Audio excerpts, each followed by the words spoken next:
Sa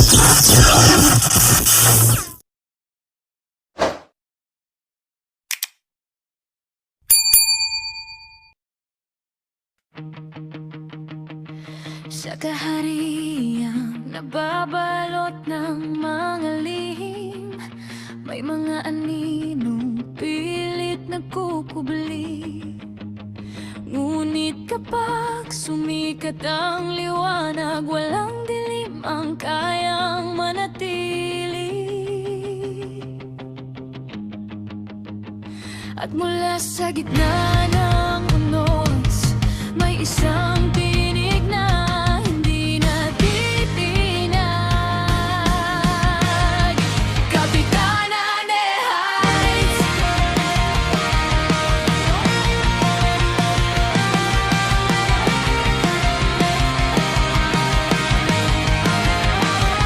Hindi siya bihag ng takot, hindi siya alipin ng papuri.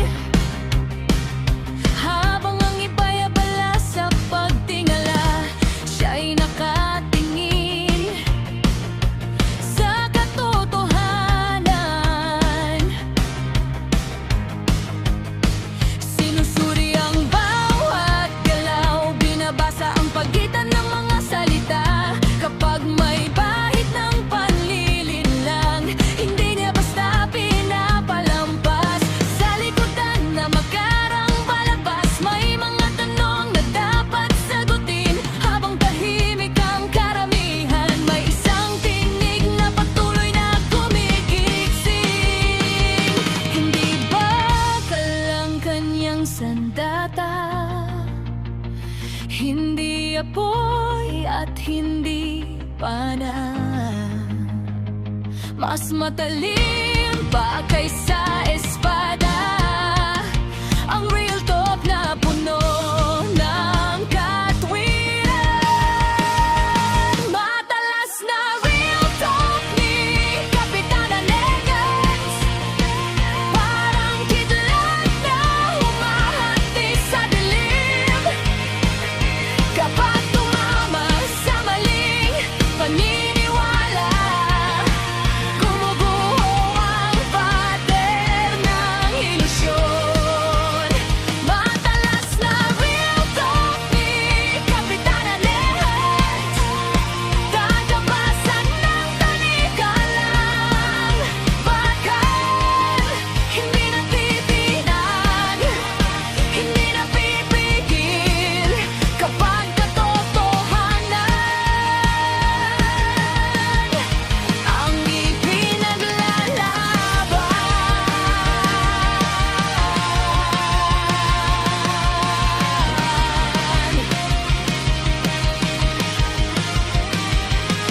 May mga gapos na hindi nakikita, ngunit mahigpit na nakatali sa isip. Mga pangakong paulit-ulit, hanggang ang tanong ay mawala sa bibig. Ngunit bawat salitang may katwiran ay parang susi sa nakakandadong isip. At bawat katotohanang lumalabas ay parang liwanag sa gitna ng ulap. Hindi sapat ang sigaw ng karamihan kung mali ang direksyong tinatahak. Mas mahalaga ang linaw na pag-iisip kaysa bulag na pagsunod sa agos. May mga tinig na pilit pinatatahimik, may mga tanong na ayaw nilang marinig. Ngunit habang may pusong naghahanap ng liwanag, patuloy na sisiklab ang katotohanan. Hindi kayang takpan ng into ang pagkukulang, hindi kayang ikubli ng ingay ang kamalian, sapagkat darating ang araw ng pagmulat at mabubunyag ang lahat ng katotohanan. Kapag ang isip ay natutong lumaya, wala nang kadena ang makakapigil. Kapag ang puso'y ginabayan ng katwiran, mas malinaw ang daang tatahakin. At sa bawat hakbang ng katotohanan, may pader na unti-unting bumabagsak. May tanika lang unti-unting nabubuo.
ay natutong magtanong, mas mahirap na itong ikulong. Kapag ang katotohanan ay natutong magsalita, mas mahirap na itong patahimikin. At sa bawat tani ka lang nababagsak, may bagong liwanag na sumisikat.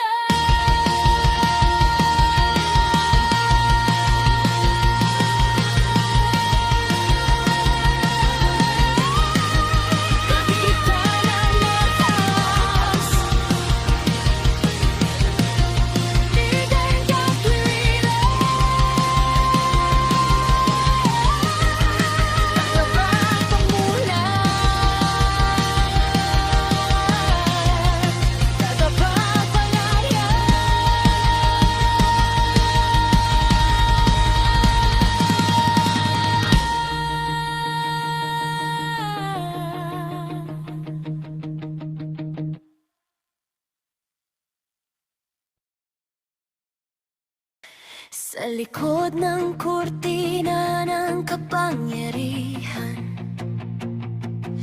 may lihim na pilit-pilit tinatago.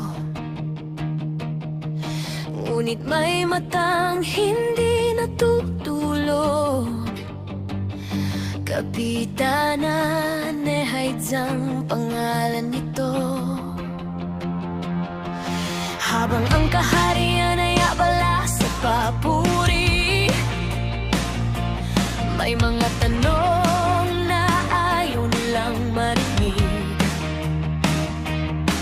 Mga kwentong pilit nilang binabaluktot, para ang katotohanan ay hindi sumilip.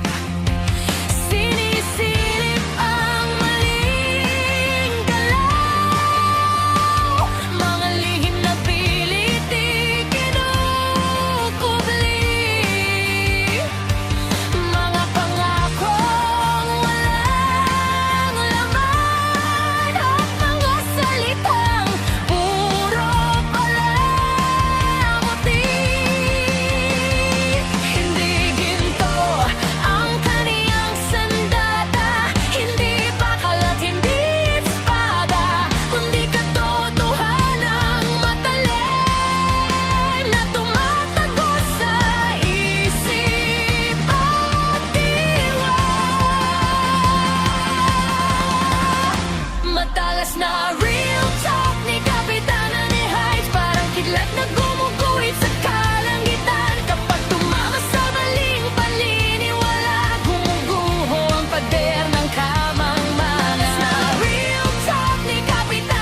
Pagkatapos ng maling akala, tanggalin ang takot na pumipigil sa mata. Kapitanan ni Hides, dalang katotohanan, parang bagyong gumigising sa kamalayan. Sa bawat tanika lang nababasag, may isang isip na lumalaya. Sa bawat katotohanang lumalabas, mas luminaw ang tunay na halaga. Hindi laban ng tao sa tao, kundi laban ng liwanag sa dilim. At sa bawat tanong na may katwiran, mas lumalakas ang pag-unawa natin. Matalas na real talk ni Kapitana Nehay, mas matalim pa kaysa sa espada. Hindi sugat ang iniiwan nito, kundi aral na nagbibigay sigla. Real talk ni Kapitana Nehay, tagapasag ng tanikala ng kamangmangan. Habang may katotohanan dapat ipaglaban, hindi kailanman matitinag ang kanyang paninindigan.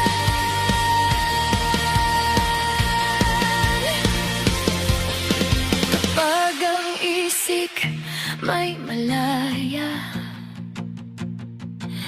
walang kahariang kayang gumapos. At sa bawat salitang may katwiran,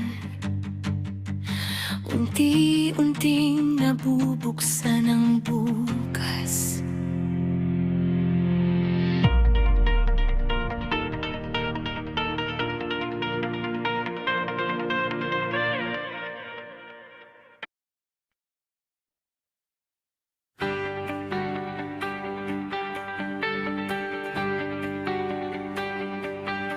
Sa dilim ng ingay at kasinungalingan, isang tinig ang aalingaw-ngaw sa bayan.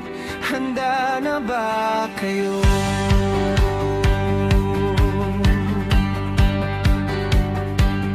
May isang tagapagtanggol na naman ang tatawagin. Sa gitna ng gulo, siya'y tatayo't lalaban din. Isang babae matatag, di kailanman urong. Kapitana Nehes, pangalan pa lang, may lindol na wawasak sa kadiliman. Real talk at katotohanan ang sandata niyang dala. Hindi pala muti ang salita, kundi bala sa dila. Niya siyang pigilan, huwag niya siyang harangan. Pag saang bumira, diretsong tamaan. Mas matindi pa kay Gabriela, silang kung bubanat. Hindi sa dahas, kundi sa katotohanan lantad. Mas matalas pa sa espada ang real talk niyang hawak. Tapos sa puso tulog pag ikaw na ang tinamaan. Sa gitna ng laban siya ang ilaw sa dilim. Kapitana Nehay,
malinaw ang landas. Pagmamahal sa kapwa, yan ang tunay na lakas. Di niya inaapak ang mahina para lang umangat. Sa bawat tama ng salita may hustisyang kalakipat. Sapat, karik sugatan ng salita. Di puso ang papatayin. Dahil sa likod ng tapang may pusong handang umunawain. Mas matalas pa sa espada ang real talk niyang hawak. Tago sa puso tulog pag ikaw na ang tinamaan. Mandirigmang may dangal, may takot sa Diyos na gabay. Kapitana ni Hans, pag-ibig at tapangang sabay. Sa bawat laban ng katotohanan, isang pangalan ng mananatiling sigaw ng bayan. Kapitana Nehan.